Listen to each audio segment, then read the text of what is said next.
meus amigos, minhas amigas, como é que vocês estão? Muito bem-vindos a mais um estudo do livro dos médiuns, que é um verdadeiro manual de instruções que nós temos para as manifestações mediúnicas, para o entendimento com os trabalhos, com os vivos do outro lado, enfim, coisas muito boas. Hoje nós vamos começar a entender das manifestações inteligentes, mas antes, se você não for inscrito no canal, por favor, se inscreva. Muita gente que assiste vídeos aqui do Espiritismo Cast ainda não é inscrito, então me ajuda aí e clique no joinha também, porque o YouTube acha que esse conteúdo é relevante e mostra para mais pessoas. Se puderem um pouquinho mais, clique no botão Seja Membro e apoie este trabalho. Então vamos, sem mais demoras, para o estudo de hoje das manifestações inteligentes, item 65. No que acabamos de ver, nada certamente revela a intervenção de uma potência oculta e os efeitos que passamos em revista poderiam explicar-se perfeitamente pela ação de uma corrente magnética ou elétrica, ou, ainda, pela de um fluido qualquer. Tal foi, precisamente, a primeira solução dada a tais fenômenos que, com razão, podia passar por muito lógica teria, não há dúvida, prevalecido, se outros fatos não tivessem vindo demonstrá-la insuficiente. Estes fatos são as provas de inteligência que eles deram. Ora, como todo efeito inteligente há de por força derivar de uma causa inteligente, ficou evidenciado que, mesmo admitindo-se, em tais casos, a intervenção da eletricidade, ou de qualquer outro fluido, outra causa a essa se achava associada. Qual era ela? Qual a inteligência? Foi o que o segmento das observações mostrou. Para variar, o meu querido leitor de inteligência artificial, neste PDF, ele não respeita os pontos, então esquece. Bom, lembrando que nós estamos vindo dos estudos anteriores, né? Sobre todas aquelas coisas que falavam contra o espiritismo, né? Passando pelo materialismo, depois que era comunicação tudo demônio, depois comunicação só de Jesus, enfim, até chegar naqueles 10 pontos dizendo como é que a coisa funciona, baseada nessas experiências que tiveram, né? Que Kardec teve, e não só ele, diversas sociedades espíritas espalhadas pela França e pelo mundo todo. Então aqui está puxando daquela linha ainda, dizendo assim, olha, que nada revela a intervenção de uma potência oculta, ou seja, essas comunicações, essas coisas que acontecem jamais poderiam ser somente por ação de um fluido ou da eletricidade, tá? Então, no resumo, é isso, que tem que ter uma causa inteligente atrás dessas manifestações. Pode ser que se use a eletricidade, um fluido e um monte de coisa que a gente vai estudar no livro, mas não é isso a causa. A causa tem que ser inteligente, tá? Vamos aqui no 66. Para uma manifestação ser inteligente, indispensável não é que seja eloquente, espirituosa ou sábia, basta que prove ser um ato livre e voluntário, exprimindo uma intenção ou respondendo a um pensamento de certo. Quando uma ventoinha se move, toda a gente sabe que apenas obedece a uma impulsão mecânica, a do vento, mas, se reconhecessem nos seus movimentos sinais de serem eles intencionais, se ela girasse para a direita ou para a esquerda, depressa ou devagar, conforme se lhe ordenasse, forçoso seria admitir-se não que a ventoinha era inteligente, porém que obedecia a uma inteligência. É isso que se deu com a mesa. Lembra que a gente está analisando aí as manifestações da mesa, por onde começou, né? A mesa girante. Então, para uma manifestação ser inteligente, não é preciso que essa manifestação seja da inteligência suprema do universo, que venha com toda a sabedoria, etc. e tal. Não. Como eles dizem aqui, um exemplo. Kardec é sempre maravilhoso nos exemplos, né? Como uma ventoinha que se move pela impulsão do vento. Beleza, o vento está movendo, ou eletricidade quando a gente liga o ventilador. Mas quando essa ventoinha gira para a esquerda, para a direita, depressa ou devagar, sozinha. Bom, esquece o exemplo do ventilador, porque a gente sabe que é mecânico o ventilador que abana para lá e para cá, né? Mas quando tem alguma coisa diferente, é uma inteligência, né? E isso é que se deu com a mesa. Vimos-la mover-se, está falando da mesa, levantar-se, dar pancadas, sob a influência de um ou de muitos médiuns. O primeiro efeito inteligente observado foi o obedecerem esses movimentos a uma determinação, ou seja, eles pediam e a mesa fazia. Assim é que, sem mudar de lugar, a mesa se erguia alternativamente sobre o pé que se lhe indicava. Depois, caindo, batia um número determinado de pancadas, respondendo a uma pergunta. Olha que curioso.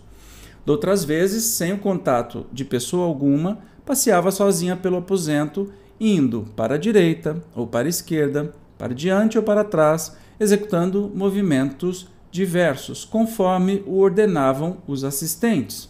Está bem visto que pomos de parte qualquer suposição de fraude, que admitimos a perfeita lealdade das testemunhas, atestada pela honradez e pelo absoluto desinteresse de todas. Falaremos mais tarde dos embustes contra os quais manda a prudência que se esteja precavido. Então, assim, tudo acontecia com a mesa, os assistentes diziam, vá para frente, a mesa ia, vá para trás. A mesa entendia, a gente sabe que a mesa não pode entender, né? Então, tinha uma inteligência por trás disso.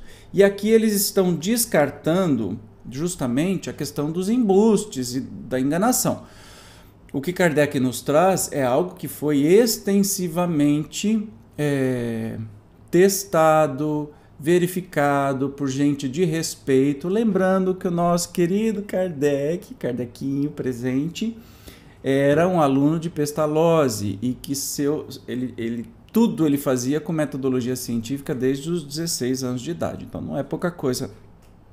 Por meio de pancadas e, sobretudo, por meio dos estalidos, de que há pouco tratamos, produzidos no interior da mesa, obtém-se efeitos ainda mais inteligentes, como sejam a imitação dos rufos do tambor, da fuzilaria de descarga por fila ou por pelotão, de um canhoneio, depois, a do ranger da serra, dos golpes de martelo, do ritmo de diferentes áreas, etc. Era, como bem se compreende, um vasto campo a ser explorado. Raciocinou-se que, se naquilo havia uma inteligência oculta, forçosamente lhe seria possível responder a perguntas, e ela de fato respondeu, por um sim, por um não, dando o número de pancadas que se convencionara para um caso e outro. Por serem muito insignificantes essas respostas, surgiu a ideia de fazer-se que a mesa indicasse as letras do alfabeto e compusesse assim palavras e frases. Entende como começou tudo? A gente está vendo um testemunho de como começou tudo, né? Lembrando lá, a gente viu isso no que é Espiritismo, que Kardec foi convidado a uma sessão dessa numa casa de um amigo que ele foi, e a partir daí começou a entender que, de uma vez rápido, que não é a mesa que é inteligente, que tinha alguém por trás da mesa, existia uma inteligência trabalhando por trás daquela mesa. Então eles começaram a fazer perguntas. Aí dizem assim, muito curioso, né? Os efeitos produzidos no interior da mesa, ou seja, como se eu tivesse uma mesinha e dentro dela a gente sentia o estalido, e com a mão em cima dela dava para saber que estava dentro dela, mas não tinha ninguém batendo nem em cima nem embaixo.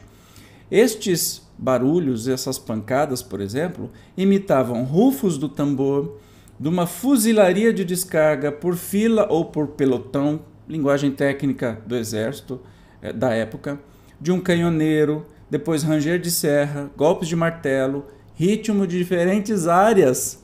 Por exemplo, toreador, imagina como é que uma mesa vai tocar uma música sozinha, né? E claro que se pensou que tinha alguém inteligente, começou a se fazer pergunta. E aí, por exemplo, se convencionou que para sim, uma batida, para não, duas batidas. Só que ficou muito limitado as perguntas com respostas de sim ou não, e se convencionou um alfabeto. E a mesa começou a bater. Por exemplo, A, uma pancada. B, duas pancadas. C, 3 pancadas. Entendeu? Quase que como um código Morse. E aí começou a se estabelecer a comunicação com as tais mesas girantes. Mas vamos continuar aqui, porque fica cada dia mais bacana isso. Estes fatos, repetidos à vontade por milhares de pessoas e em todos os países, não podiam deixar dúvidas sobre a natureza inteligente das manifestações. Foi então que apareceu um novo sistema, segundo o qual essa inteligência seria a do médium, do interrogante, ou mesmo dos assistentes. A dificuldade estava em explicar como semelhante inteligência podia refletir-se na mesa e se expressar por pancadas. Averiguado que estas não eram dadas pelo médium, deduziu-se que, então, o eram pelo pensamento. Mas o pensamento a dar pancadas constituía fenômeno ainda mais prodigioso do que todos os que haviam sido observados. Não tardou que a experiência demonstrasse a inadmissibilidade de tal opinião. Então, o pensamento do médium não dá pancada, né? Eles estavam realmente... E estes experimentos, eles eram feitos aos milhares em todos os países. Olha que curioso, né? Mas continuando aqui, efetivamente, as respostas muito a miúde se achavam em oposição formal às ideias dos assistentes. Ou seja, não eram os assistentes que pensavam nas respostas que eram dadas, né? Fora do alcance intelectual do médium e eram até dadas em línguas que o médium ignorava, ou referindo fatos que todos desconheciam. São tão numerosos os exemplos que quase impossível é não ter sido disso testemunha. Muitas vezes, quem quer que já se ocupou um pouco com as manifestações espíritas.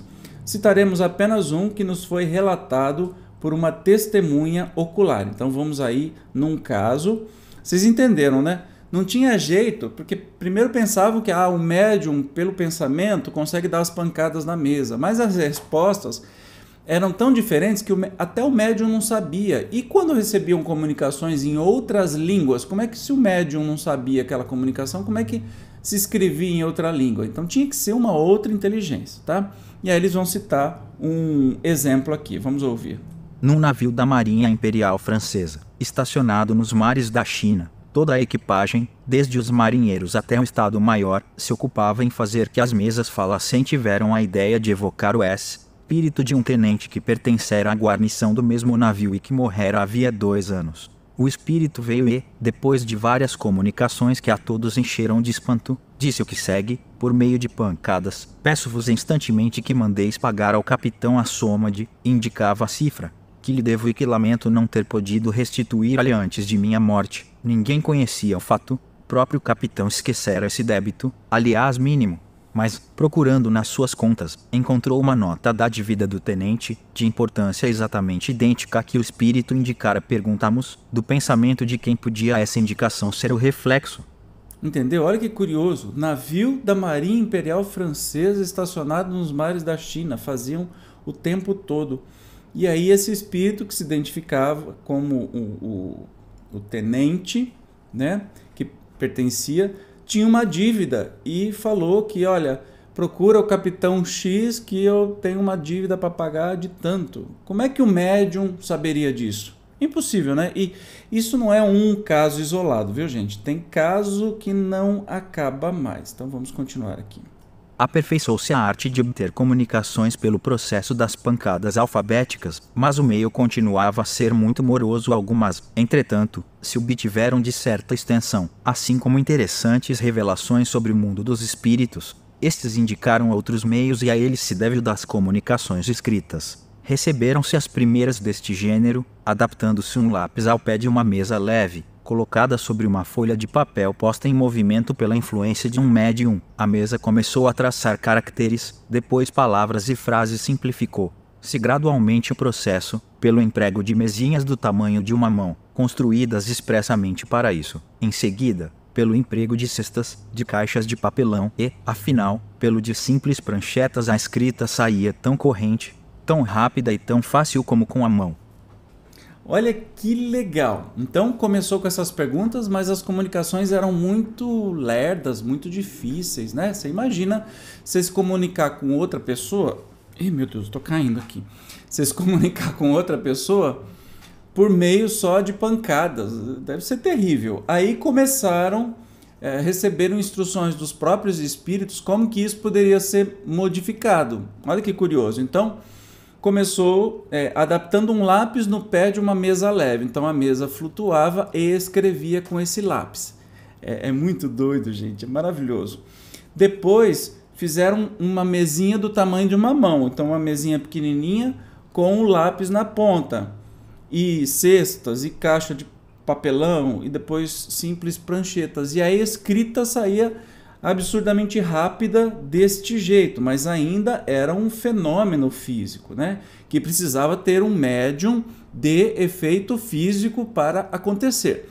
Perceba que as comunicações começaram sempre do mais difícil e depois foram tornando-se cada vez mais viáveis e mais fáceis, tá? Porém, reconheceu-se mais tarde que todos aqueles objetos não passavam, em definitivo, de apêndices, de verdadeiras lapiceiras, de que se podia prescindir, segurando o médium, com sua própria mão, o lápis forçada a um movimento involuntário. A mão escrevia sob um impulso que lhe imprimia o espírito e sem o concurso da vontade, nem do pensamento do médium. A partir de então, as comunicações de além-túmulo se tornaram sem limites, como é a correspondência habitual entre os vivos. Legal!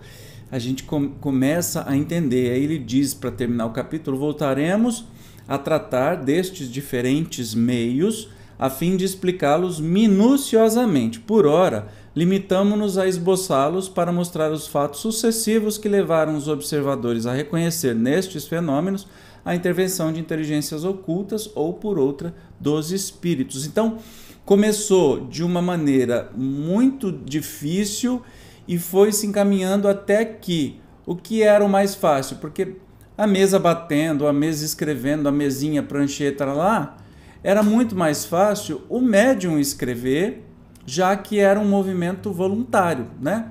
Então o médium podia estar conversando com uma pessoa e a sua outra mão estava lá escrevendo coisa que ele nem sonhava. Ele ia ler depois, que é o que acontece geralmente na mediunidade de hoje. O médium vai ler para saber o que está escrito, porque ele não está sabendo o que a mão dele está fazendo, né? Então, assim que andou a nossa mediunidade, a comunicação, né? O uso da mediunidade lá no começo, nos primórdios do Espiritismo. Bacana, né?